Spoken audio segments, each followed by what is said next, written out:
دا ولې دهشتګردي نه وای چې د حمله کوي دا څوک دي. زه خو پهله د حکومت نه دا مطالبه کوم چې بی د دې چې څوک هغه پشپناهي کوي هغه دې ونیول شي، او بیا دا دهشتګرد چې چېرته میلاویږي د هغه پاک آرمي باندې چې حمله کېږي نو هغه خو عوام باندې حمله ده، هغه خو زمونږ باندې حمله ده. پولیس چې دی هغه هم زمونږ ده، آرمي چې دی هغه هم زمونږ ده، عوام باندې چې کوم حملې کېږي لګیا دي. نو زه خو دا وایم چې دا دهشتګردي چې دی دا ختمول غواړي، چاهے چې دا پولیس والا ده چې زموږ آرمي والا، خو دې سره موږ شانه به شانه ولاړو او دا سیز ختمول پکار دي، ورنه دا زموږ د ملک ته ډېر زیات نقصان به ورکړي دا شی. دا کم سیاسي ماحول دی. بل ورځ زمونږ ترجمان دی صوبایي د هغې ټاک شو کې یو بیان مونږ وکتو چې اینکر ته تپوس کوي چې آیا ټي ټي پي دهشتګرد دی او که نه. ټي ټي پي ته څنګه تاسو ته پته ده چې په ملک کې په مدرسو کې جوماتونو کې په سړکونو په فوج او په پولیس په دې ټولو باندې دماکې کوي، نو هغه ورته مطلب خبره ګول مال کی. نو ډېره د افسوس خبره ده کم چې ټي ټي پي مکمل دهشتګرد دی، ولې چې هغه زمونږ بېګناه ماشومان شهید کوي، پولیس باندې دماکې کوي، آرمي شهیدان کوي. نو بالکل ټي ټي پي هم دهشتګرد دی. دې نه علاوه چې کم زمونږ په آرمي پولیس نور ادارو باندې حملې کوي هغه ټول خلک دهشتګرد. داسې ده چې زه وایم چې دا ټوله ترهګیري ده، که هغه په پولیس باندې کېږي، که په پوج کېږي، که په هغه په عام ولسو کېږي، قبایلي مشرانو کېږي، مذهبي مشران باندې کېږي، دا ټوله ترهګیري ده.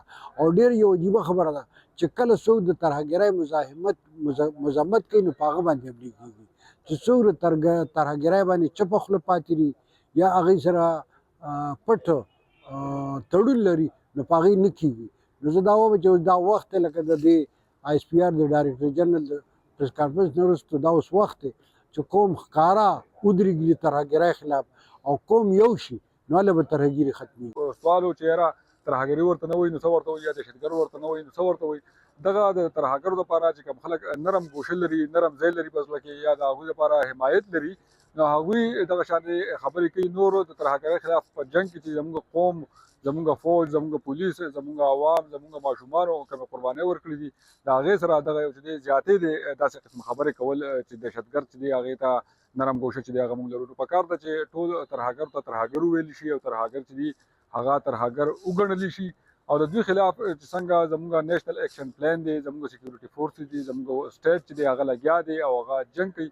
نو پکار ده چې د پاکستان هر وګړی، د خیبر پښتونخوا هر وګړی چې دی په دغه جنګ کې د دې سکیورټي فورسز سره، د حکومت سره، د ریاست سره چې دی هغه اوږه په اوږه باندې ودرېږي او دغه ترهګري چې ده د ملک نه او د دې صوبې نه چې دی هغه ختمه کړي. ټوله لویه دهشتګردي خو همدغه ده که نه چې زموږ پولیس، زموږ فورسز، زموږ عوام چې کوم دی دا متاثره کېږي. او دا چې ګورئ تاسو چې څومره زموږ د سکیورټي فورسز ځوانان چې کوم دي دا پکې شهید شوي دي، زموږ پولیس والا پکې شهید شوي دي، زرګو تعداد کې دي، عوام چې کوم دی هغې نه زیات دی. قربانیانې چې ورکوي ملک دپاره ورکوي او د دهشتګردي چې کوم کېږي د عوام دپاره کېږي، سکیورټي فورسز دپاره کېږي. ولې چې هغې امن دپاره جنګېږي، چې امن دپاره څوک جنګېږي هغې باندې حملې چې کوم دي دغه دهشتګردي ده او دې ته دهشتګردي وایي.